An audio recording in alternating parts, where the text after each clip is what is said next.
Welcome back to another volume of truly disturbing tales from Reddit. Today we're going to be narrating 3 new unsettling stories, taken directly from the platform. I encourage you all to sit back, grab a snack, and enjoy these terrifying personal accounts. Now, without any further delay, let's jump right in.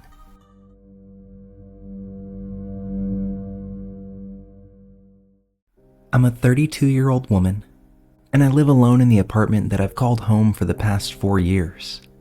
I live just outside a major city in the United States, and for all intents and purposes, I would consider where I reside to be pretty safe. But after what happened, I really question just how safe anywhere can truly be. I was asleep one night last week, wrapped up tight in bed, when a faint but incessant sound jolted me awake. My first instinct was to grab my phone, thinking that maybe it was an app or an alarm that I had forgotten about. But the only thing that greeted me on my phone was the clock saying 2:37 a.m. As I gained my senses, I realized that the sound is not coming from within my room, but from down the hall. It's the sound of a consistent knock on my front door. I sit up and am instantly chilled by this because who in their right mind is knocking on anyone's door, let alone mine, at this hour? I don't have a Ring camera, otherwise I check who it is from the safety of my bed.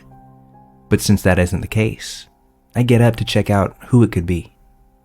I bring my phone with me as I silently creep down the hallway towards the tapping. As I hit the halfway point down the hall, the knocking becomes faster and louder, sounding almost frantic. And that's when the feeling that something isn't quite right first presents itself. As I get closer, I can hear a muffled voice coming from right outside my door. It sounds like a young woman, and she's pleading, "Help me, they're coming. Please help me." This sends a chill of utter fear through me, as I'm now frozen where I stand, no more than about 6 feet from that dead-bolted door. As I snap back, my first instinct is to want to help whoever is on the other side. Her pleas tear at me, and I can't help but to be sympathetic. But I also couldn't shake this feeling of dread that coursed through me. I pre-dial 911 on my phone, but hold off from hitting call just yet. And that's when the knocking stops. Now, here's the thing.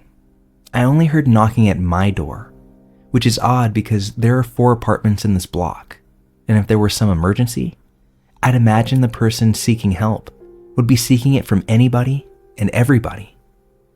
In addition, I live on the 3rd floor, and I can't see anyone venturing up several flights of stairs to specifically seek help at my door, unless something here isn't lining up. I creep to the door and press my eye to the peephole. I'm not sure what I was expecting to see, but it certainly wasn't this. Nothing. Just near darkness. No woman, no person, no anything. There's an outdoor light by my unit, but the way that it sits, it just doesn't hit my door with anything more than a faint glow. I stay at the door, recounting what I heard and how this could be, when from just outside of my view from the door emerges a large black figure. I have to hold back a gasp because it actually frightened me. But as I keep my eyes trained on it, I'm able to tell that it's a man, a rather large man at that. It looks like he's wearing a sweatsuit or something dark that covers him from head to toe. I can't see anything identifying on him, but the way that he moved down the stairs silently, as I believe he stared unshakingly at my door, still sends chills down my spine. I stood there for a minute longer, still silent, although I felt myself shaking, trying to make sense of what I had just witnessed. And no matter how I added up the details, it didn't seem like anything innocent. The pleas of a woman that wasn't there, what I believe now to be a recording, a large man in black off in the shadows, and all the efforts to get me to open my door. I placed the call to 911, and they urged me not to answer the door. They'd send somebody out, and within 10 minutes, I did see police car spotlights flood the parking lot of my complex, but no one ever contacted me to say that they found someone or anything like that. After a few sleepless hours, I went to the leasing office and explained what had happened and asked if anyone else had said that they encountered something like this in the complex. But the leasing agent said that no one else had reported anything. And now this just leaves me with even more questions. Who was this at my door? Why me? It doesn't seem random given all the things I've laid out. So does that mean I'm being watched? I don't even want to think about this last one, but I just can't help but wonder. What would have happened to me if I did open the door that night?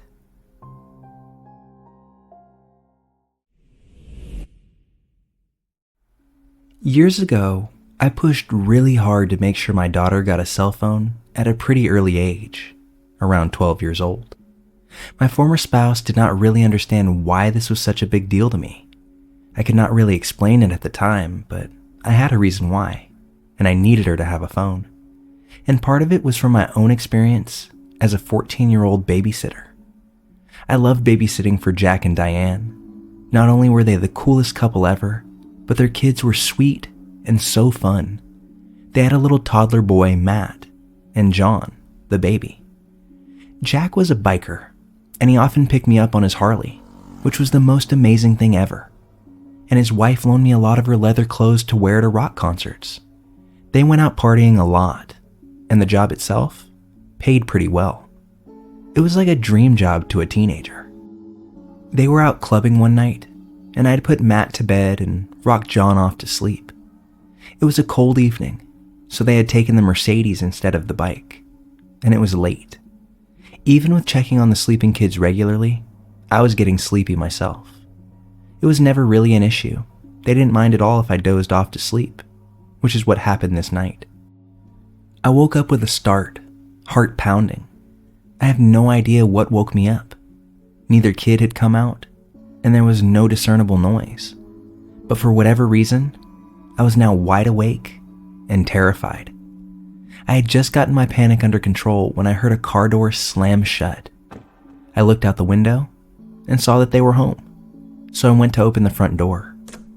Diane came rushing in, and one side of her face was horribly swollen and she was bleeding profusely. Stupidly, I asked, "Did you get into a fight?" She raced past me to the phone at the dining room table and began dialing. It was an old tabletop style of phone. Jack came in next, flying right past me and screaming. He grabbed the heavy phone receiver from her hand and bashed the side of her head in, blood splattering across the wall. She screamed back, holding her very bloody face. Then he smashed her head into the wall. She staggered backwards, gushing blood into the bedroom, out of sight. I heard more screaming and ugly sounds of blows landing when she came tumbling out of the bedroom, thrown through the hallway into the crib, waking up John. She crawled out of the room as he cried, and Jack dragged her into the hallway and screamed at the baby to shut up. I was terrified and didn't know what to do, so I went and grabbed the baby, cuddling him and turning him away from the image of his dad, straddling his mother and choking her. The silence as he settled was almost scarier than the screaming. Was she dead? I got John settled again and came back out into the living room. I didn't know what to do. Diane lay on the floor, broken, bleeding, barely recognizable, but somehow still breathing. Jack told me to sit down as he dialed a number on his cell phone. I slowly perched on the edge of the couch. Diane crawled to me, then, gurgling words past the blood, she begged me to protect her babies. I just kept thinking that I was just a kid too. Soon, a bunch of Jack's buddies were there. A few of them said they would take Diane to the hospital. Jack asked if I would stay with the kids. Diane started screaming that if I stayed, Jack would whip and kill me. I said I just wanted to go home. One of the guys said he would call his wife to stay with the kids, and they left with Diane. Jack looked at me and told me to get into the car. He would take me home. I had no way to call for help or a different ride. The whole way home, I just tried to stay calm. The turn to my street was at the bottom of a dip. We approached the turn as Jack kept telling me how he didn't want to go back to prison, how he would do anything to not go back. I just kept nodding and agreeing as he took his foot off the brake and drove right past the turn. I looked at him, horrified. "I just want to talk. I need to calm down before I go home to my kids, okay?" We ended up at an all-night donut shop. He had a coffee and a donut, got me a little something too, and spent more than the next hour telling me how he was not a bad guy. Prison had changed him. I was less than 5 miles from home, but no way to call for help, and no one knew where I was. I just tried to be supportive and agreed with everything he said. He paid me $50, which was a lot for back then.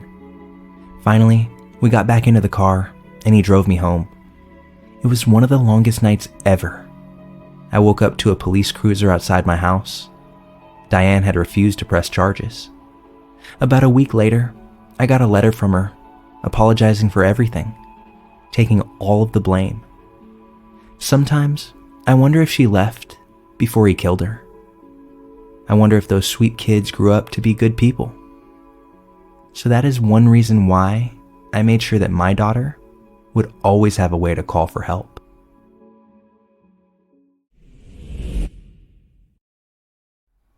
I'm a 24-year-old male and have lived on my own for about 2 years now. I have a very small bungalow that I'm able to pretty comfortably afford. In my place, I have an attic area.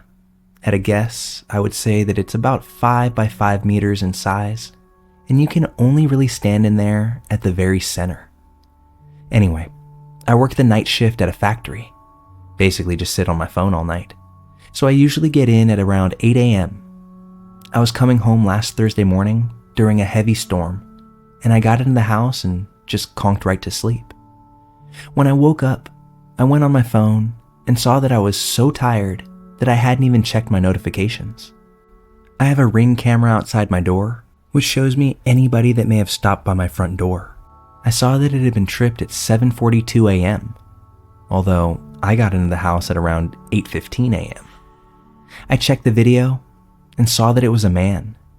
He was pressed right up to the door and was fumbling around with the handle. He did this for about 10 seconds until he spotted the camera. Once he did, he very quickly scuttled away. This unsettled me, but it didn't entirely creep me out or anything. I got up to go make some food and discovered something in my kitchen. The back window was open. I, of course, instantly began having the thoughts of a home intruder, but slowly chilled out as I convinced myself that maybe I had left it open. The rest of the day consisted of this, just noticing small things that didn't seem right and scaring myself. All up until a point that I leave for my shift at 10 p.m. and I was watching some TV at around 9 o'clock. I spotted something that made my heart leap into my throat. Out of the corner of my eye, I could see it. The attic entrance had slowly began sliding open. I can so vividly remember that I began questioning my sanity. Surely I was just hallucinating or something. I looked over at it and absolutely saw something that made me so much more scared. I saw fingers wrap around the hatch and begin moving it more. I didn't know what to do. I could feel the panic beginning to really get to me, and I wasn't sure if I should leave the house and call the police, or if I should try to yell at whoever was up there. I chose a mixture of both. I began dialing 999 and ran to my bedroom where I could lock the door. As soon as I began running, I heard the hatch get almost torn off with the speed that they moved it with as I arrived at my bedroom door. I looked down the corridor and watched for a second, seeing only a little slice of blackness up in my attic. And that's when I saw the human hand still holding onto the sides of my ceiling. I yelled, "Whoever is there, I'm calling the police, and I have a gun. I do not, in fact, own a gun. If you take a step out of there, I will f***ing shoot you." The adrenaline was really making my hands and voice shake, but I tried sounding as tough as I possibly could. Then I saw something that I truly don't think I will ever forget. The hand slipped back into the dark, and then the person dropped down. I slammed my door shut and locked it as quickly as I could. The call went through, and I was able to get on the line with the police as they dispatched officers to my house. I told them I didn't know if the man was armed or not, and the dispatcher told me to stay on the line. I heard the man walking up to my door and rattling at the door handle. He also seemingly went through my cupboards and my kitchen, as I heard a lot of commotion coming from there. Truth be told, I don't know why he stayed. I would have just left the house, but he stayed right up until the police came in, and they arrested him there on the spot. Apparently, he was a homeless man and was armed with a knife from my kitchen. He had recently been seen in the area, trying to make his way into other houses. Truth be told, I'm still pretty frightened to be in my own house now. I now sleep with my bedroom door locked and all my windows shut. I also sleep with a knife tucked right under my pillow. I know that this is unlikely to happen ever again, but I just cannot forget the way he dropped straight down from my attic. So that's the story of the scariest thing that's ever happened to me. I made this account just to tell this story, because I felt like if I could tell it, maybe it would feel less real. Maybe it would feel more like a story. I don't know. I guess only time will tell on that front.